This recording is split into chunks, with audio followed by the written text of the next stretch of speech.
A young boy sat by the riverbank, his small hands gripping a smooth stone, his eyes clouded with frustration. He had been betrayed, or at least that's how it felt.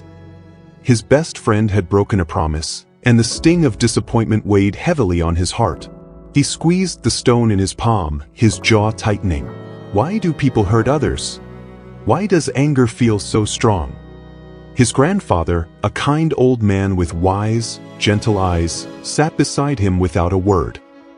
He watched the water flow, soft, steady, and unbothered by the rocks in its path. After a moment, he spoke in his calm, steady voice. "You know, my boy, inside every person, there are two wolves, and they are always fighting." The boy turned to him, confused. "Two wolves?" His grandfather nodded, smiling faintly. "Yes, one wolf is full of anger, jealousy, blame, and excuses.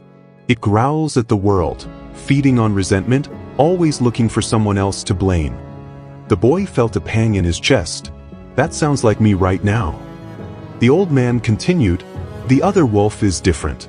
It is full of strength, honesty, courage, and kindness. It does not waste its energy in anger. Instead, it learns, grows, and takes responsibility." The boy tilted his head, curiosity softening his frustration. He could almost see them, the two wolves inside him, circling each other, one snarling in rage, the other standing firm with quiet confidence. He thought for a moment, then asked, "Which wolf wins?" His grandfather chuckled, the warmth of his voice melting the tension in the air. He placed a gentle hand on the boy's shoulder and said, "The one you feed." The boy stared at the river, watching as the water carried leaves effortlessly downstream. It didn't fight the flow. It simply moved forward. He suddenly understood. Each time he replayed the betrayal in his mind, every moment he let anger build, he was feeding the first wolf, making it stronger.